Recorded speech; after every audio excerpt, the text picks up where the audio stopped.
and through Devon County Council. So we're indebted to Devon County Council for allocating us some of this community renewal fund. We do also have the capacity to offer some one-to-one mentoring afterwards. And so if you would like some more help with your enterprise or your idea, then please do get in touch with us with the same email that you received this information from. Thank you. Great. Okay. Yes. Good morning, everyone. Nice to see you all. I think we've got one person who's sort of Erica coming in and out, but fingers crossed you can join us. Good to be here, and thanks for the introduction, Jill. Some nice kind words there. So my name's Gareth Hart, and I'm the director of Iridescent Ideas, CIC. CIC stands for Community Interest Company. We're a business advice company based in Plymouth, a social enterprise, and have been around for nearly 11 years. We start from a position of trying to create a more socially enterprising, greener, fairer economy. That's our vision, if you like, and we provide a range of different business advice services to do that. And the main things we do are a lot of work on social enterprise startups, so legal structures and governance, and should I be a CIC, should I be a charity, should I be something else? We do a lot on funding and finance and things like this, like talk today on contracts and public sector work, and we do quite a lot of social impact evaluation and research work. I mean, Jill touched on the some of my other sort of roles. In a more public affairs sense, I do a lot of work with the social enterprise networks in Plymouth and across the Devon and the Southwest, and with the local enterprise partnership. I'm on their inclusive growth group.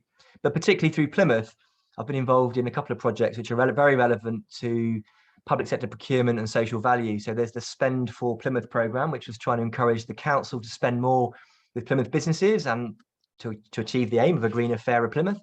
And also through the inclusive growth group, trying to build a more inclusive, fairer economy. And all that sort of been quite interesting, actually, around developing sort of my understanding of social value in procurement. And just quickly, what we're going to do today, I mean, we're going to be talking a bit about find out where you're at. There's some issues about, how to work with the public sector, some preconditions and some things you probably would be good to get in place beforehand. We'll look at the Social Value and Social Value Act. I have got a little exercise, which I hope you will receive the PDF of the scenario. One thing I would stress, though, is please ask questions as we go. I'd much rather have debate and dialogue and, discussion as we go. So raise your hand, chuck it in the chat. If I say anything you're not sure about, please stop me and ask. I try and speak in plain English, but I'm conscious that the world of procurement and social value and commissioning, etc., is full of sort of public sector jargon. I'll try and de-jargonify it. Just quickly, I mean, in terms of my credentials for being here, I was thinking about our journey as a business, and we've had some, we've won tenders from the public sector. We've lost tenders from the public sector.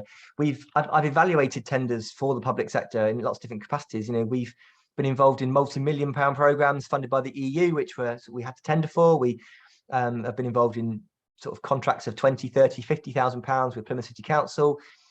We also, had a couple that we've bid for that we failed and had some useful feedback on.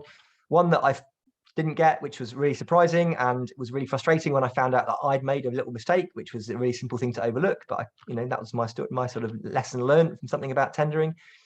But also recently, Plymouth City Council invited me to actually take part in a procurement exercise and actually review some bids for them, which was really interesting sort of insight into how the council works around procurement.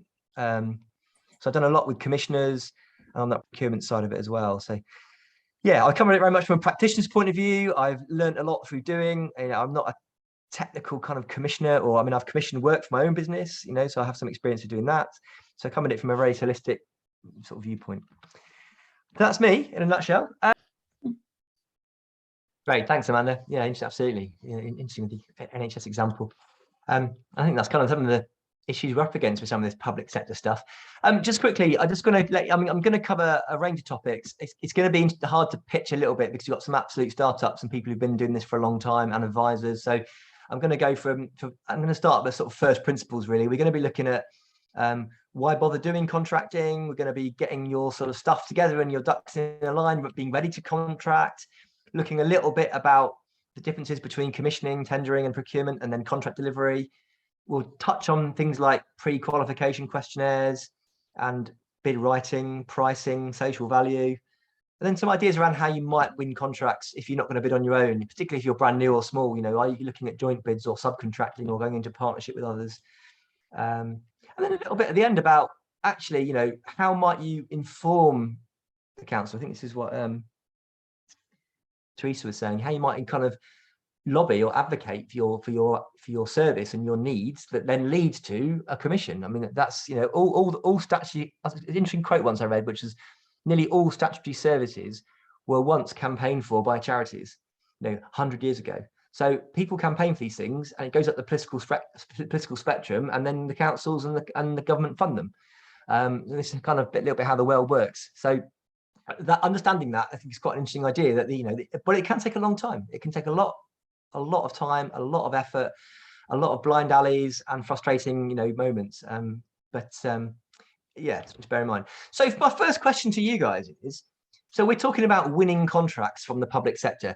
Now, there's kind of an approach which is, you know, a lot of you probably have written grants before, grant bids, you know, written to a funding application to the lottery or to a local funder.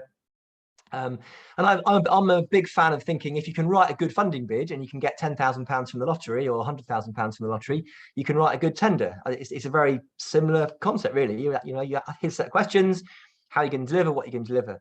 But somehow the process of tendering and procurement and all that, I think it puts people off a little bit. So I suppose my first question to you guys is, why bother? Why would you even want to go and work with the public sector? What's in it for you? Why not just go completely? If you're social enterprises, we can sell to direct to people. We can sell services. We can write grants as well. Why bother winning contracts? What's the advantage of that to you? Any thoughts?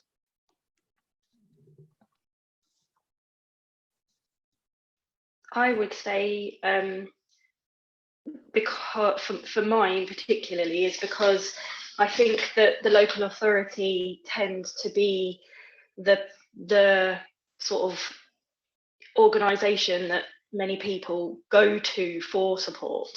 So where, you know, for neurodivergent people, or you know, for parents who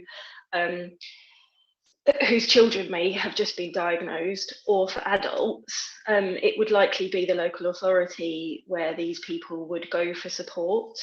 And, you know, at the moment, I think that it's potentially lacking. It was really interesting what you said there about, you know, people having campaigned for things, and then, you know, that's a really interesting and encouraging thing for me, where I'm coming from. But it's because that's where people look. You know, I think when people need support, they look to either the health service or the local authority, I think, to provide them. So that would be my main reason for sort of looking at getting alongside them, is because, and mainly because what I feel really passionately about is that those services should be well informed by the people that they're serving. I think I would agree with that, because I work for Devon Carers, and I know that I can't advise people on unpaid cares on certain services because they are not approved by social services. So having that approval rating is good, but also I guess also the other part of it, I guess, is like it's a bit more stable income possibly if you're getting a contract as well. Yeah, so it is kind of recognition and that part of it, and that's with you, Teresa, that's you saying that people then can advise your organization to go to. Yeah. And Robert. Yeah, I was just going to say, for me, the work that I'm involved in, the local authorities in terms of safety are quite important training standards, for instance, the fire services and the local authorities who handle waste. And I mean, I was able to procure 337,000 about 19 years ago, and they gave me a job in the charity they asked me to set up. So I hadn't done any of that before, but I did have some help at that time with a group down in Wales. And so the lead bidder was somebody for the region, and different groups like ours input for a slice of quite a few £1 million. Obviously, we got 337,000.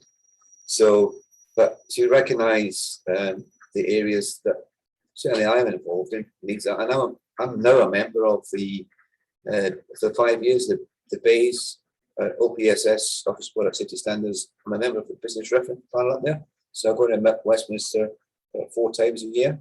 Haven't done it physically for a couple of years almost, but they're very interested in what we're doing. But to get them to take action, to get some funding to help you take your idea to the next level, if you like, is very, very difficult. So that's a challenge, you know. And I've even spoke to Devon Council. So absolutely, yeah, thank you. So yeah, I got let me just go to my I'm not going to talk through this PowerPoint, but I mean, there's some kind of thoughts here about this public sector contracting bit. I think Andrea mentioned this kind of really strongly.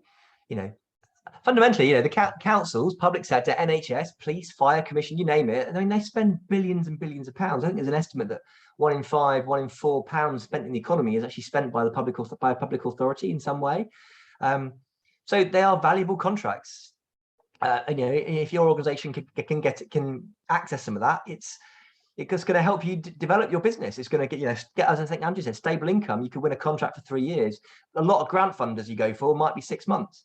If you're selling cups of tea to people walking through the door, it's a very transient. You never know if people are going to walk through the door and buy a cup of coffee from your shop or buy. So having a long-term stable income that you know you're going to get, as long as you deliver the contract, can be really useful for planning your development of your business and growth. You can make a profit on those contracts as well. If you deliver the specification really neatly, absolutely, you can make a profit on that. Another really good thing about councils and NHS is they're not going to go bust anytime soon. So they will pay, and they will usually pay on time. That they do have requirements to pay small providers within 30 days. I don't know about you, but I've often found some of the larger organisations often are really difficult to get to pay, particularly universities. I've had some problems in the past with contracts and getting paid, but on the whole, they usually pay fairly quickly. So you can plan your cash flow quite easily. Absolutely creates you a track record if you can deliver a great contract. The flip side of that is often you need a track record to access one of these contracts. So for organisations that are brand new here, it's going to be a challenge. I mean, I think we've got to put that on the table really early on. Winning public sector contracts is going to be quite tough, particularly in the environment at the moment with public sector, squeeze on spending, the legacy of austerity. I mean, the NHS, for example, a lot of work in prevention is just squeezed out because the NHS is too busy funding crisis. But there are ways in, there still are ways in, and it's about making what you do absolutely compelling and visionary. And then the other bit is, I think, interestingly enough, if you get a contract, let's say with the council, and this happened to me, we had a contract for business advice for 2 years. They extended it for another 2 years and another 2 years. So it was extended without any need to retender in competition, because we delivered a brilliant service and we gave them loads of great information about what we've done. The return on investment was really strong. So we ended up getting sort of 6 years of funding from the council, so that you can get contracts extended like that.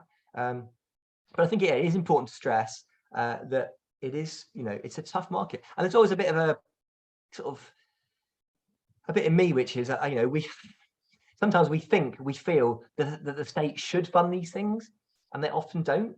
I mean, I've sat in budget meetings with the councillors in Plymouth, and it's just like they are absolutely down to the bare minimum of their statutory duties. Anything that's discretionary gets cut and cut and cut. I mean, that's happened. That contract that got extended, even though we were delivering a great service, was eventually cut because it was discretionary. They had to spend the money on social care and adult social services and things like that they've got to spend money on. So it's a really difficult thing. But yeah, there absolutely are big opportunities out there if you can get this to work for you. I mean, also you need to go into these things with your eyes wide open.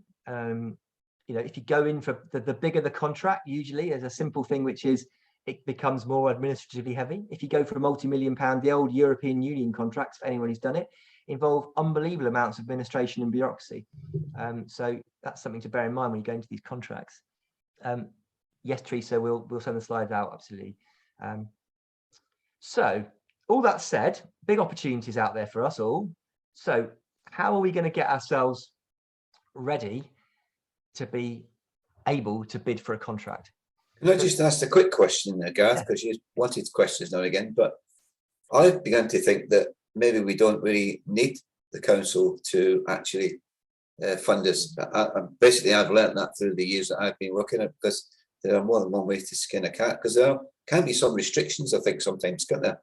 with that, the contract itself, the administrative burden, as you say, and the freedom to do something that's right, but within the law still, but it's right to do, but you can't because you've got restrictions in your contract, and there are some good things you can do, which are totally open and transparent and legal.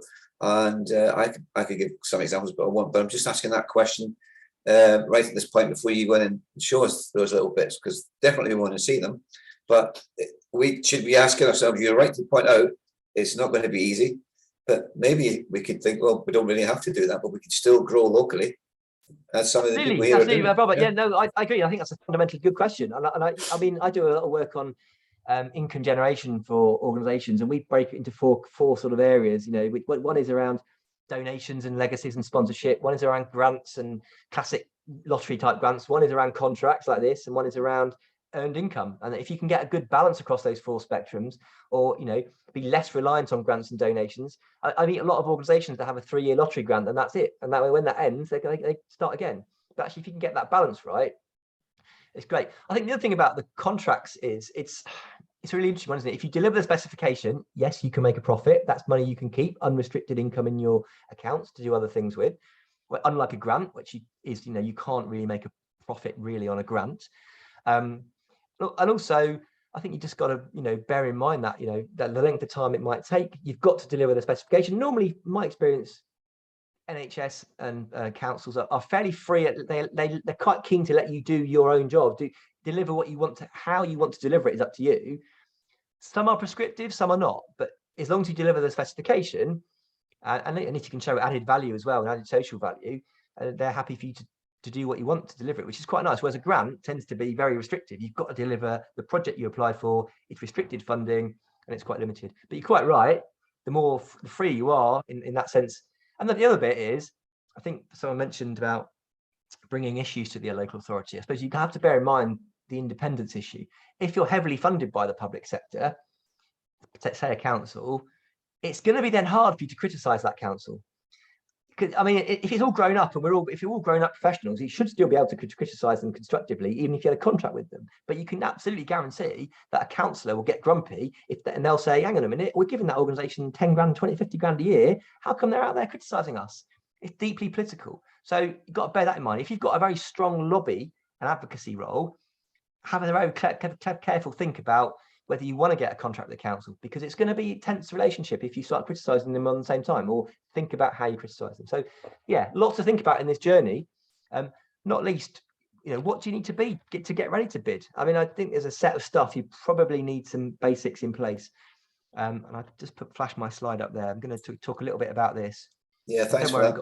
We've got a break in a minute, but yeah, I think you're quite right, Robert. Absolutely go into it with your eyes wide open, and the more diverse you can be in your income, the better. Really, the more resilient you'll be. And yeah, I mean, we're social enterprises. Ideally, we trade and we sell our services, and we don't need these contracts because we're businesses. We're not reliant on grants. I suppose couple of key questions here that I've got here that I think are good tips for you to put yourself in a position to be better able to bid for contracts. It starts at the top. Absolutely fundamental. Crystal clear vision, mission and purpose. You've all articulated that pretty clearly here. I don't know if you're brand new to this, I'd urge you to try and write your vision and mission in fewer than 10 words. Can you really say what you're trying to do in fewer than 10 words?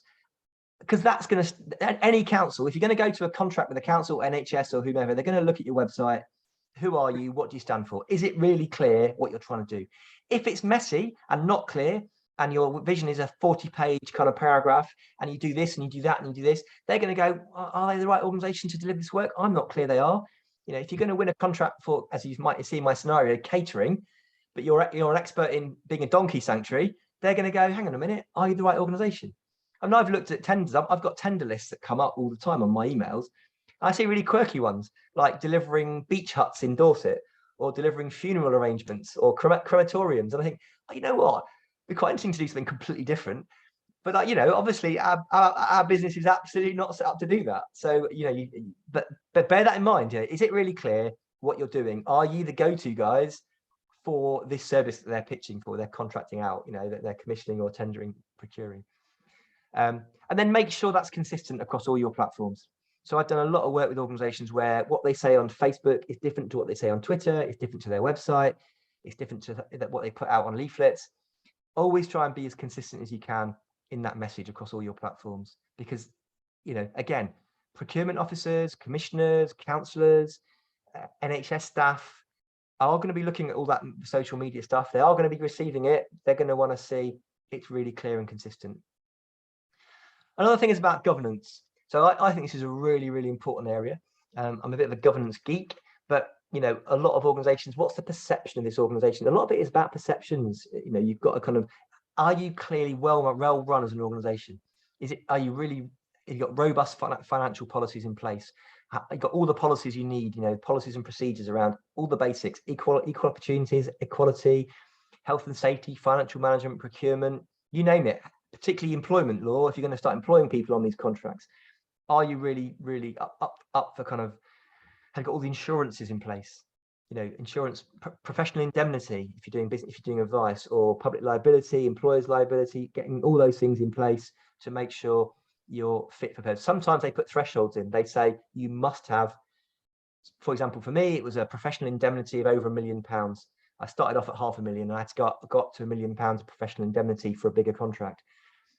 So it's thinking about what governance means, you know, all the systems and processes about managing and delivering your project at the top level, from the directors right through the staff at all levels. A lot of stuff hinges on finance. You know, most contractors I've worked with don't always go for the cheapest bid. They do look at kind of quality and delivery. Price and financial projections is part of it.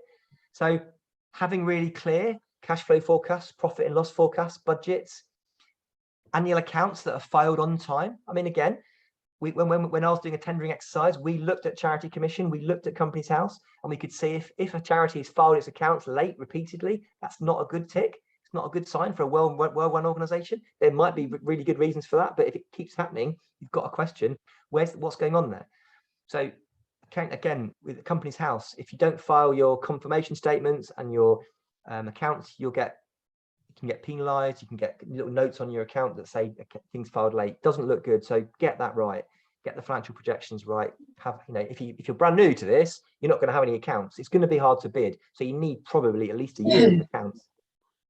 If you go for grant funding, smaller funders, you might get away with it because they want to see an income and projection rather than a full set of accounts. But for contracting, tends to be you need a set of accounts. Not always, but usually.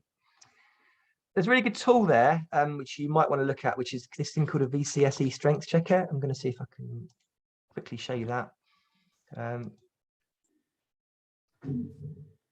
It's a thing you might want to just spend a bit of time looking at your own organisation. It's free to do. You have to register with the site. But basically, I'll just log into mine. You go through a whole set of questions about your business. And let me see if I can show you mine.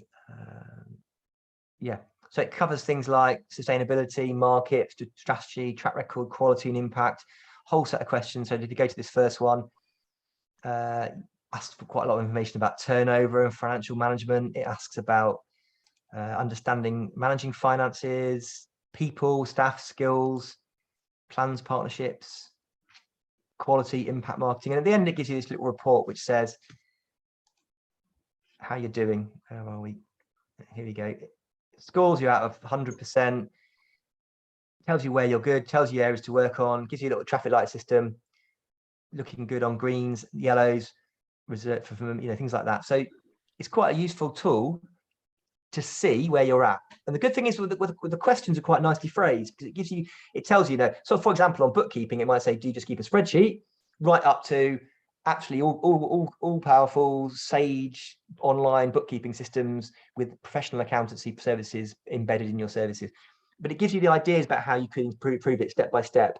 So have that look at that tool if you want to think about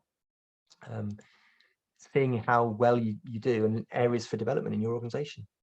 There's also a thing about quality standards. I don't know what people think about this. I'm always a bit ambivalent about quality standards. Ella, she's a fan of them.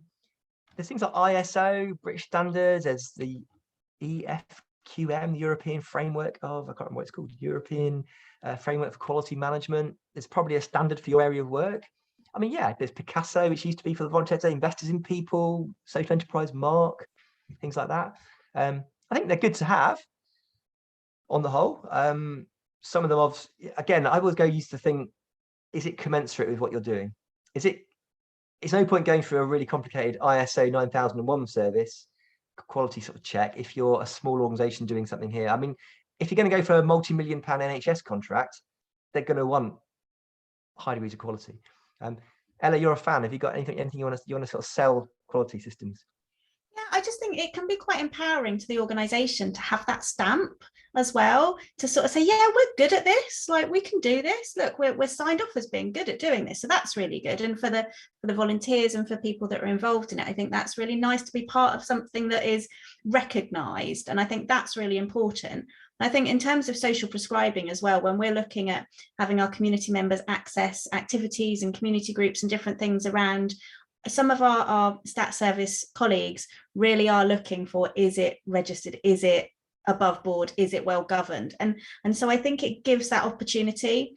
So yeah, I do like it. I know there's a massive variety and some of them are really quite simple and straightforward.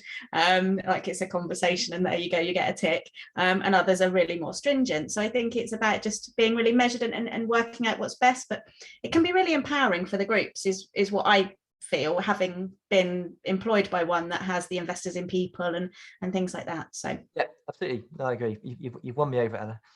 So, yeah, no, they are absolutely. You're right, and I think you just got to work on. You've got to work out what's right for you. I mean, we as an organisation looked at Picasso some years ago, and if you still Picasso still exists, I don't know. And it was we found it okay. It's quite useful but it was very much we were self-accredited. You know, no one was looking at us. We got the social enterprise mark, which is a badge about proving you're a social enterprise, but actually it's not about quality. They are developing other marks which are more about quality, which is quite interesting. But yeah, Teresa, got a question.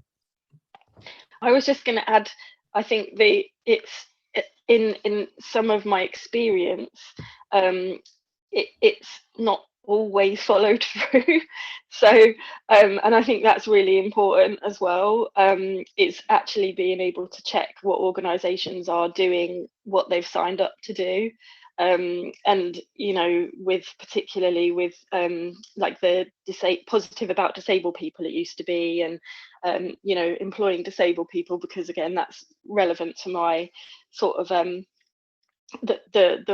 the organization that I'm kind of looking at. It's making sure that they're actually doing what they say that they're going to do as well. And not because that's the only downside, I think, is that they can become a tick box thing, where they've, you know, you've got your letterhead with like 20 different like nice quality marks at the bottom, and then you still come away with your head in your hands going, oh god. Yeah, absolutely.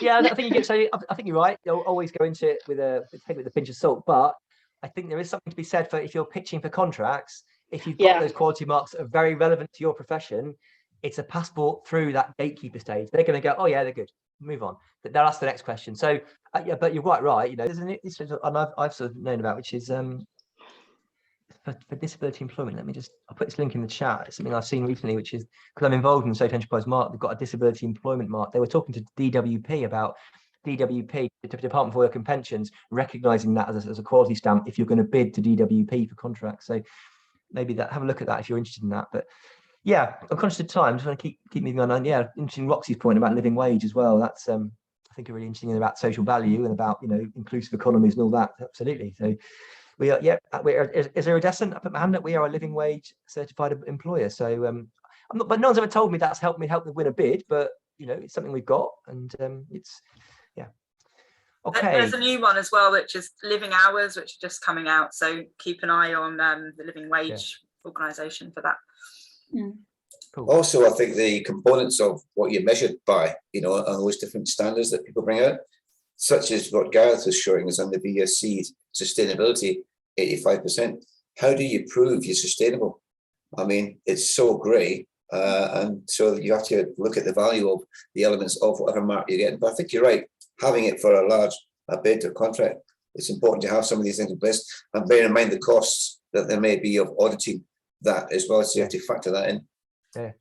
One of my kind of bits are unease about quality standards or any kind of standards is that will people in our organisation go up and beyond those standards if there is a kind of a level? That's what I found in like health and social care. That's if you have just, this is where we have to meet the measures. And do people actually go out up and beyond those standards really?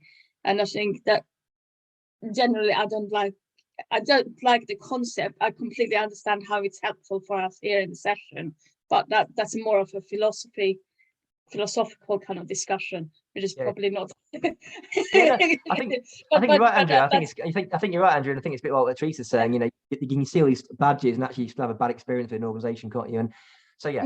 So I suppose the key point is make it commensurate with your service. Look at what the tenderers and the commissioners are doing. And I'm using the word commissioning and tendering interchange a little bit, which is a bit naughty of me. But look at your, you know, if in your world this particular quality mark is absolutely critical, then go and get it. If it's not critical and it's only for really bigger organizations, then you don't need it. You know, you might win, you know, so it's always a judgment call. It's a bit of a judgment when you're running a business about what time. You've got to spend time and money on getting these things done as well. So it's useful.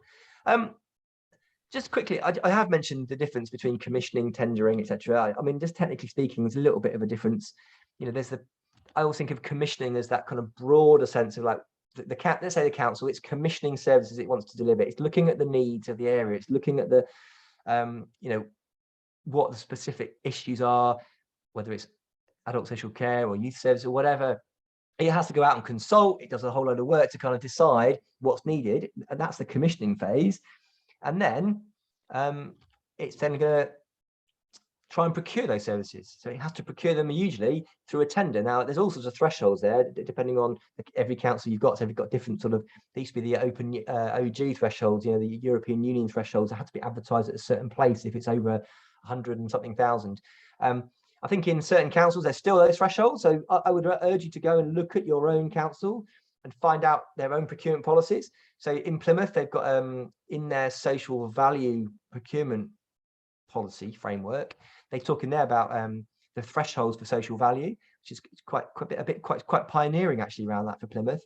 Under £25,000 that they might not go out to tender. They might they'll go to 3 or 4 suppliers and ask for quotes because they know that those organisations have delivered that work.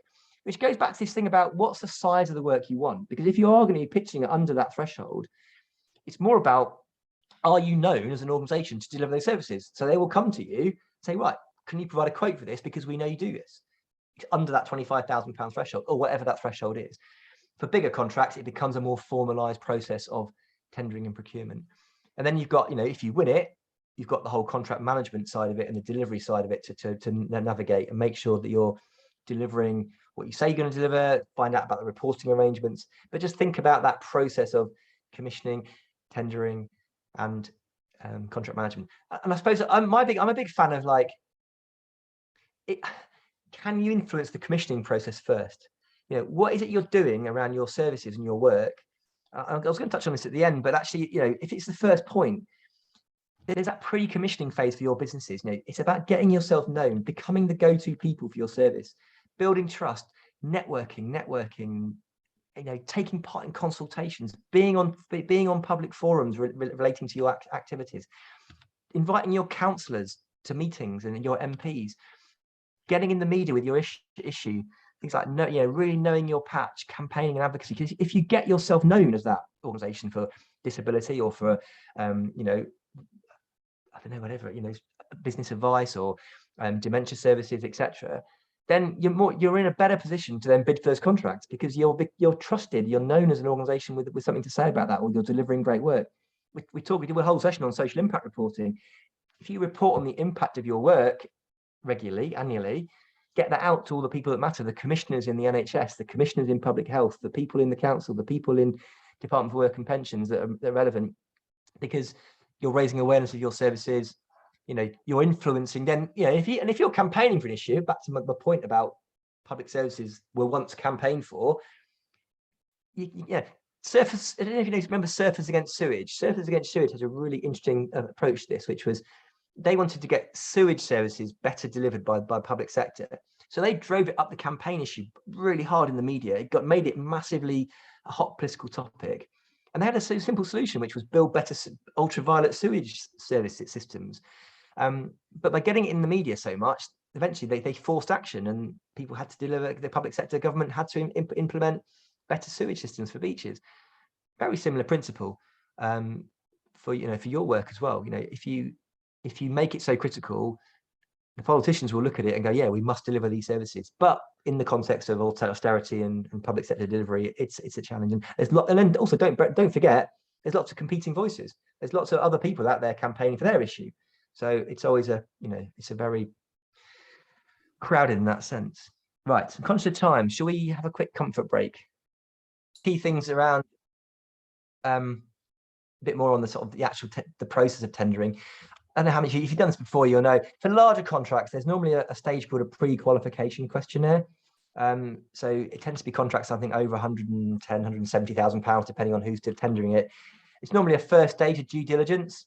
I think you were sent around an example of the kind of questions that the councils typically ask. And it's a lot of it is due diligence, things around governance, finance. Have you been involved in corruption? Have you ever been found guilty of fraud? It checks the kind of basic eligibility and financial information and the sort of key risks.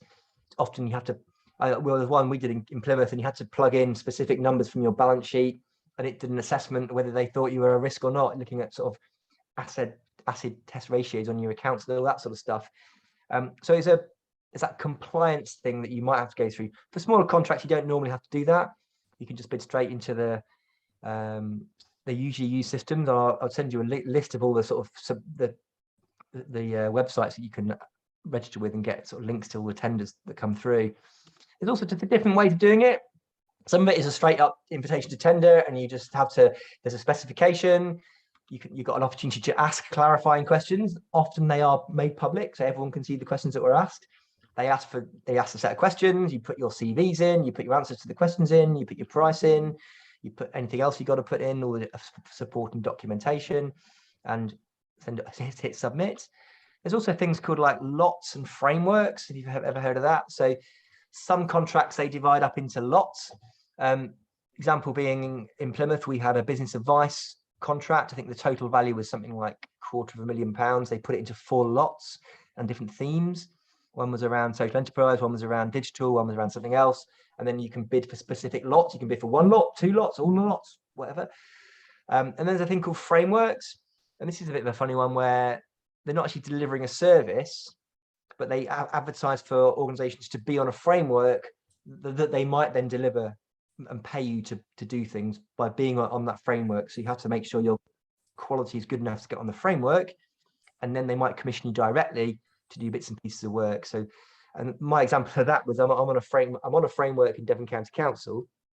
And bizarrely enough, even though our expertise is social enterprise advice, we got on the framework for standard business advice, but on the social enterprise bit, we tied it in with, it was social enterprise and women's business advice for female-led businesses. And we hadn't put a simple thing down, which was put a contact point for the social enterprise advice. So we didn't get on the social enterprise lot, even though we got the framework, but we got on the standard business advice framework, even though we're social enterprise experts. It's a complete mistake by us, but also deeply frustrating that the council showed no discretion or judgment to kind of say, look, it's pretty clear anyway. One of those things. As it turns out, I've never had a single piece of money from that framework anyway for the past 5 years. But just, there's different ways of doing it. There's the direct services, there's lots, there's tenders. There's also things you can do around sort of partnering with people and subcontracting. That's a way of, getting your foot in the door with this. And it can be really useful for small organizations. A larger organization with a bit more of a track record and a bit more sort of credibility, if you like, takes a bit more of the risk. But that often means, you might get less money, the margins become tighter because you're only subcontracted to do specific things, but it usually becomes much more administratively easier for you to deliver. So yeah, number one tip is read the specification, reread it, really understand what they're doing, really understand your patch and your response to that, and be as clear as you can in the questions. And some of that's obvious, and we'll do a bit more work on that in a minute. Budgeting and pricing, really critical part. Not the be all and end all. It's not usually the single biggest factor, but you really need to know your costs and your margins. There's usually in tendering a formula that the procuring organisation puts on over it, which is something along the lines of the cheapest bid will get the most points, but then there's a ratio and the others are rated according to their differential in price compared to that one. And you might get 20 points if you're the cheapest, then 18, 19, 17, whatever, depending on your ranking. But that's only it might be 20% of the overall score, if you like. So usually the quality and track record is much more important. On the social value bit, the added value bit, I've seen weightings of anything between 10 and 20%. Some councils just say, tell us what your social value will be, we'll score it by 10%. Some will go up to even 20% on the social added value. Comes to that in a minute. Just a bit else on pricing. I mean, the way I've always done it is I tried to work out my how many days or how many hours it would take to do that piece of work, and then work out an hourly rate, work out a day rate, and then you can work out the costs and associated costs for that. There's different ways of doing it. And an obvious point is, make sure you can deliver and the costs are realistic. I mean, I've seen tenders where they want absolutely the moon on a stick for £10,000, and you think, I just can't do that, so I'm not going to bid for it.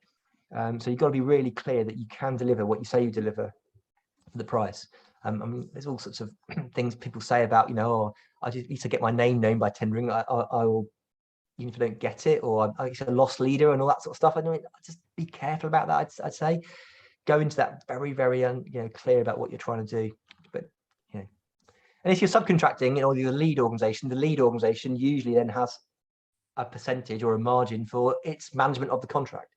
So bear that in mind if you are going to be subcontracting to organizations.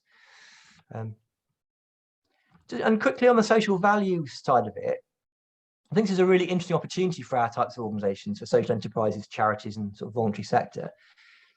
And I mean, in principle, I'll show you this quick slide.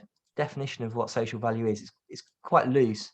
The additional benefit to the community from a commissioning procurement process over and above the direct purchasing of goods and services and outcomes.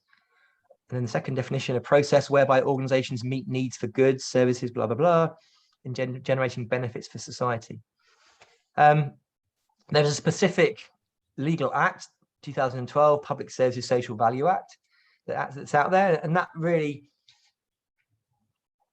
looks at public authorities having a duty to consider the additional social value for goods and services, not works, I don't think, because goods and services above a certain threshold. So there are these ifs and buts in that Social Value Act, which is one of the downsides of that act. It's not mandatory for all contracts, and that's a debating point. But if you look at, I don't know, Roxy, if do me a favour, Roxy, if you go to Plymouth City Council's website and find me the link for the social value policy, you can see a really good one, a good example. But different councils and NHS around the country have adopted different ways of doing it. Some will just say, fine, 10% of this contract will be scored on social value. Tell us how you'll add value to this contract. You tell us. It's very kind of loose. Others will say, a bit more sophisticated, say, right, in West Devon, we've got a specific issue around this. So therefore, we want to see how tenders might also tackle this issue as added benefit. And it's more integrated into the commissioning services. I've seen some good practice in Manchester, and people weighting 20% was really clear. Social value. National government has did a really good consultation on this, and they had some examples in Norfolk of an airbase. Oh, brilliant! Thank you, Roxy, superb. There's an example there of Plymouth social value policy, and probably most councils have that. Really good example of a Norfolk airbase that brought in voluntary and charity organisations and was looking at social value. I've heard some criticism of the NHS that they don't do this very well. I don't know if that's fair, but certainly the clinical commissioning groups I've seen haven't had much about social value. So it's every public authority is different. Also, what's the definition of a public authority? But as social purpose organisations, you would think that we should be in a great position to really add social value to our contracts. So make sure you can deliver the service, absolute top quality. All that extra stuff you can do as a social enterprise or a charity, even better. So that's the really powerful thing we can bring to the table, I think, compared to say Virgin or Serco or these G4S and these big organizations that could be bidding for contracts against you. But Virgin deliver great healthcare. I'm sure they would say they deliver great healthcare, but Serco will deliver, are really experienced delivering public sector contracts. So how are we going to mark ourselves out as different? Any questions on social value or the tendering and pricing bit before we move into breakouts? I thought it was quite interesting looking at what the national government guidance on what they add in for social value, and training is quite a big thing. So if you're adding skills to somebody, or taking people who find employment difficult, various categories of people, that qualifies as social value. And they actually put a financial value on it, but accounting for all sorts of various things that they account, and also carbon savings. You know, if you can show some carbon savings, this is replacing somebody bringing in stuff from a long way away, then it's probably going to contribute to the goals which most public bodies have now to reduce their carbon emissions. Yeah, it's a great point, Jill. I think one thing I suppose you do is, you know, if you're going to be bidding to, say, your local district county council, is understand the context they're working in, understand their wider strategies and plans, look at what they're saying across the whole patch. If they're saying that these are issues around carbon or dementia or disability or whatever, understand the wider context for your service and say, you know, what can you know, what are their needs? Because you can really win points by showing you really understand their issues more widely. And also another thing is a lot of councils have got published criteria about trying to buy from small and medium-sized enterprises or trying to buy locally, the whole sort of community wealth building idea. You know, we can spend more locally and keep the money local. And again, example for me was we sat on a tender panel where there were 3 bids. There were 2 from Plymouth, 1 from outside. Actually, the one from outside, we got the highest point. We all thought the one from outside was the better bid, even though we wanted to give the contract to an organisation in Plymouth. The one outside was better, and you know, it was really tricky. And then there's another one where there were 3 bids, and the council procurement officers, they had gone through a legal process, due diligence process. They were adamant that we couldn't give the contract to this organisation, even though their bid was brilliant, because they had some key financial problems in their accounts. And they said it's too much of a risk. You cannot give that contract to that organisation. And we were like, oh, but yeah, they're great. And they've got great social value. But it was, so you get in all sorts of debates and discussions about this sort of stuff, which is what we need now. Sorry, yes. So I was just going to say that Jill's comment was interesting, because in my own project, you know, and I bid recently again in December, and I probably won't again, but social value is there in terms of the social outcomes, the money we help people. The environment is there because of the metric to save. The training is there because we're trying to find someone to deliver a training program to create community repairers. We've got 40 plus years of training white goods repairs in the company, and we've got training materials, but despite having all that, you can't get it. And I think it's because we're too disruptive, and because local authorities don't want us to touch material streams because they make money out of it. I know they do. You know, glass, cardboard, we can handle that ourselves locally in this model, but it's not the only aspect to it. But electrical parts in waste going away and being repaired safely and pulling it out saves a lot of carbon and puts skills into the community where you are. But I haven't found it helps in the times I've spoken with some local authorities, some key people, and when I've done 2 bids in the past, you know, which are unsuccessful. The early one was, but we had a lead organisation there. Perhaps it's my ADHD, perhaps it's my autism, and I haven't filled it in well because that's not my expertise. But I'll have a go. I'm a have a go person. I always have done. But those things that Jill points and that you say there, they don't seem to count for much in the real world. If there's an elephant in the room, and I think that may be the problem. And I don't know what anybody else feels about that, but that's my experience. Yeah, it's a tricky one, isn't it? I think, there's all sorts of issues within procurement and frustrations, and you know, myths and actualities, and it's political, isn't it? Some of it's political. Are we too disruptive? Are we too maverick?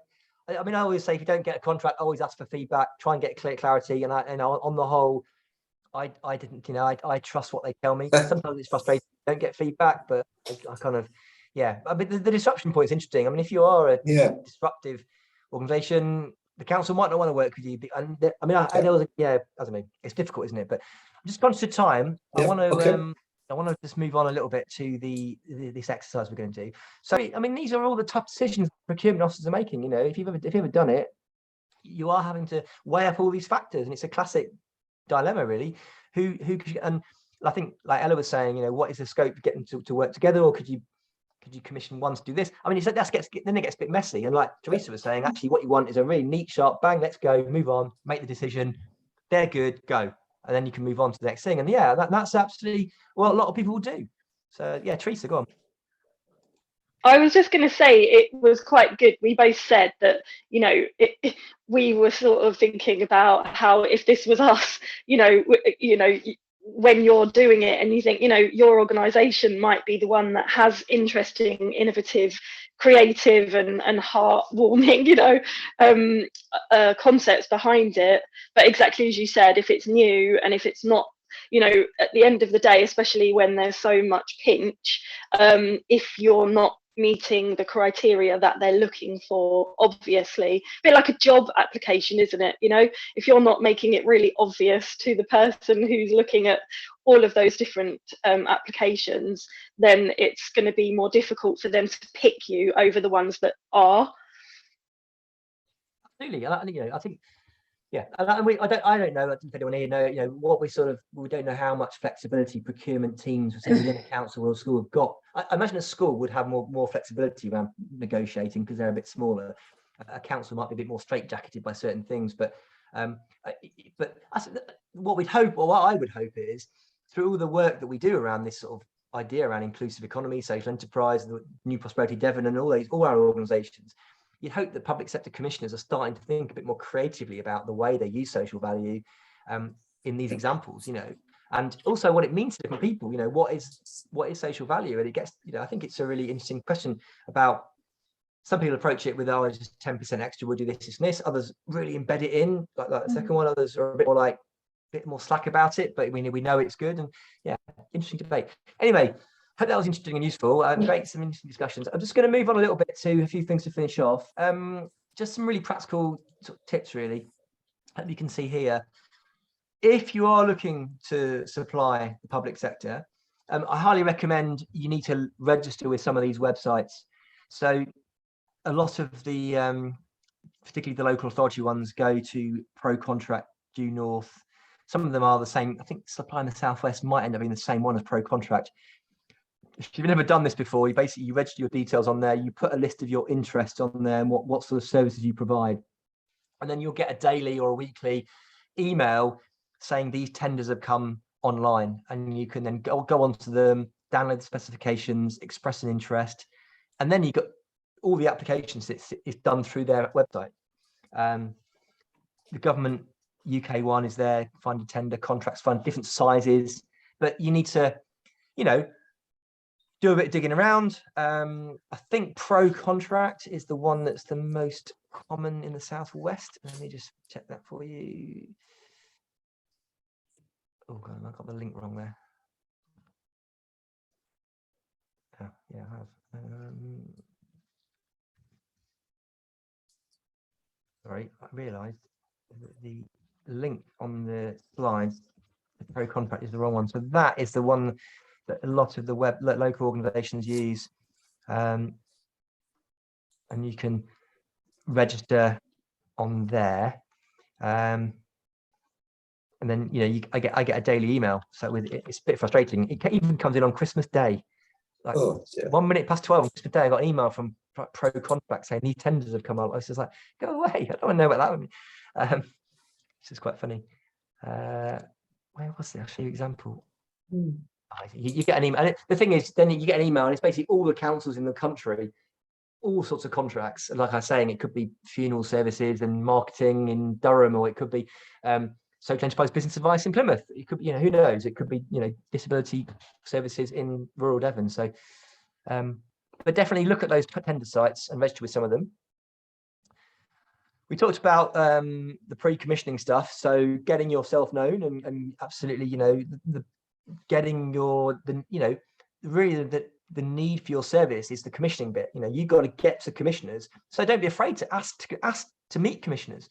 You know, write to your councillor and say, can I go and meet the commissioner for adult health, adult social services, or public health, or the clinical commission? I mean, you know, it might be challenging. They might be gatekeepers. Some of them might be really great at meeting you. And I've had some really good conversations and open conversations with commissioners around some of this stuff.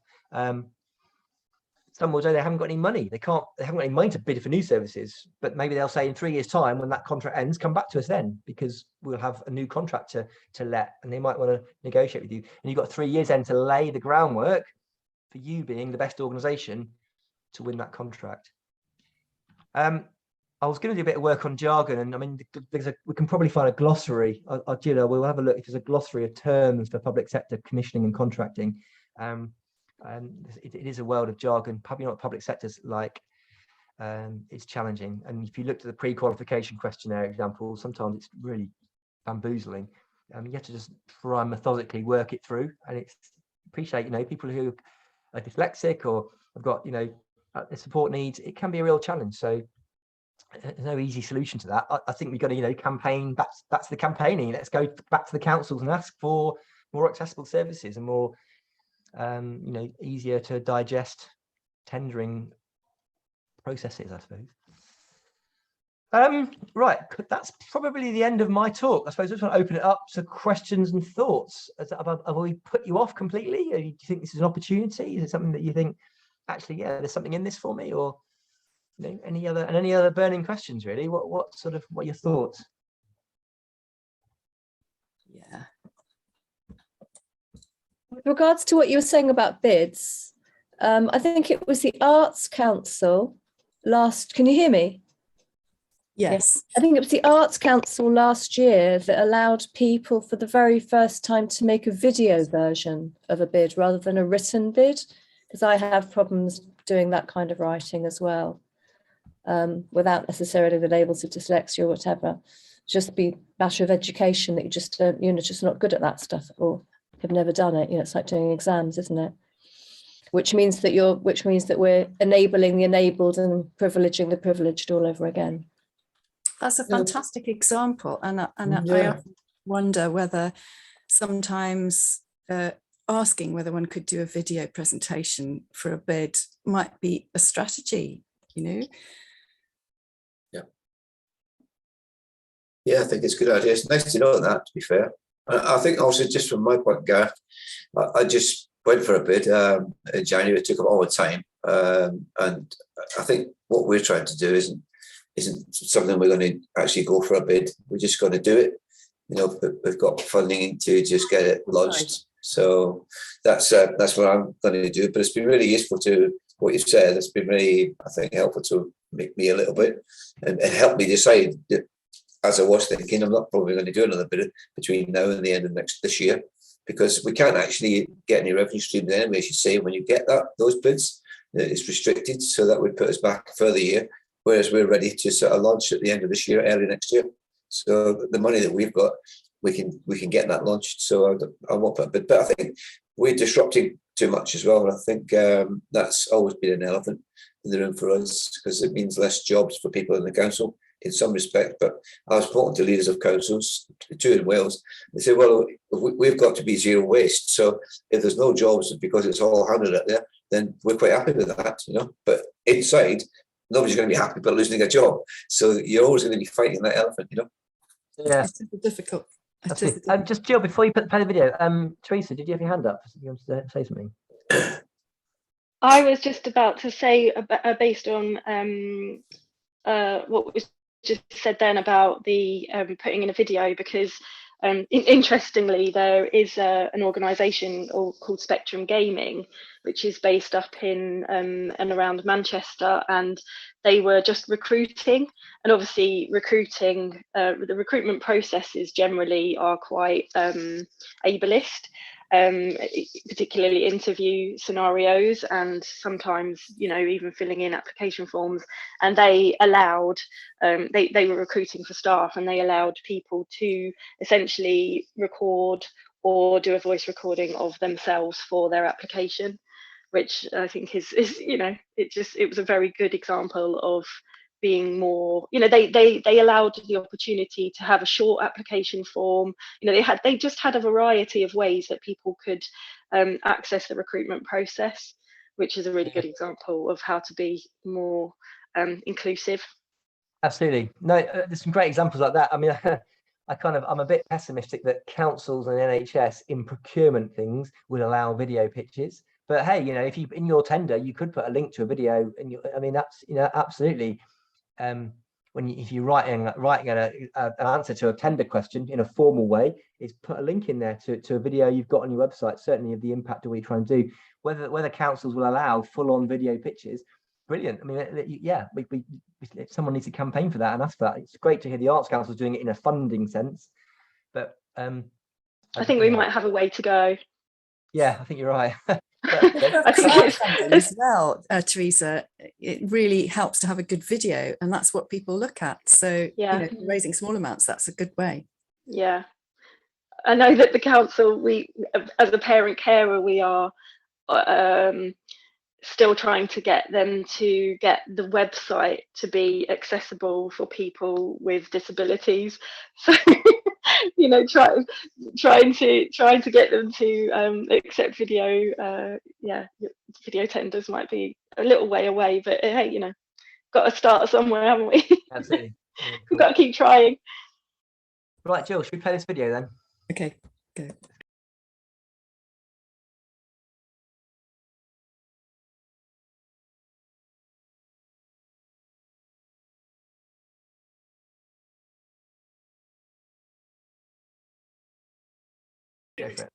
Project, a community interest company that aims to make equal access to music, the arts and life a reality for people with learning disability and autism labels.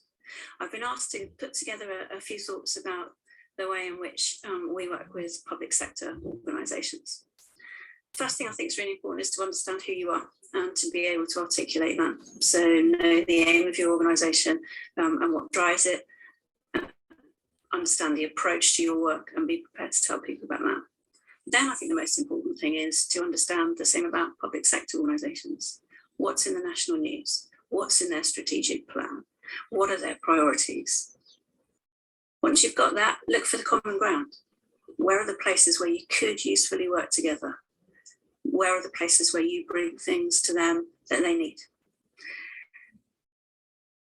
Consistency is really important. So one of the things I think about social enterprise is you shouldn't assume that just because you're doing something really good that needs doing, that people will pay for it. It has to be done in a business-like way, good quality, reliable, punctual, on time, all of those things. And reputation is everything. So in my experience, it doesn't matter where you advertise or how you advertise, what works best is word of mouth. So starting with the work and doing it really well, building relationships with the people that you work with will in time grow you other work and other opportunities. Public organisations are often very big and their business is often quite diverse, and their priorities change. The way that you keep up with that is you have real connections with real people. Even the biggest organisations are staffed by human beings, and if they know you and they know your work, they will help you make the connections between who you are and what's going on in the world and how that's useful. I think you shouldn't aim too high in terms of scale. So if you're a small organisation, look for small pieces of work and don't say yes to something you think you're going to struggle to deliver. Work will build over time if you do it really well. Diversity, that's the other thing that's really worked for us. We've worked with lots of public sector organisations, the local authority, our town council, railway organisations, Sports England, all sorts of people. And we've done lots of things. You know, we have a band that's hired out. We have a catering team that caters for things. We have an evaluation service. We run training. We have from time to time bid for specific projects that are our projects. But it's worked much better for us if we look for the projects that are already happening in a public sector organisation and we offer to help them deliver them. One last thing I think it's really useful to say, and that's about variety.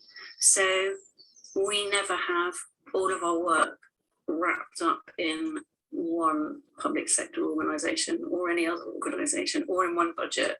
We always have lots of things happening that are happening on very different time frames. So if one of those finishes, if one of those budget streams ends, it kind of doesn't matter, we don't notice.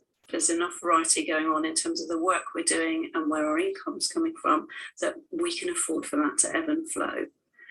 I think that's really important when you're bidding for public sector work, because sometimes the bidding process can be really long and really convoluted, and at the end of it you might get nothing. You need that not to be the only thing you're relying on, and then you can roll with those. You will never be 100% successful. You have to be able to go with the things that aren't successful and just learn the lessons and move on, as well as the things that are. And the way that we've done that is just always to have plenty of things going on, so that the odd one not happening actually doesn't have an impact. Thanks.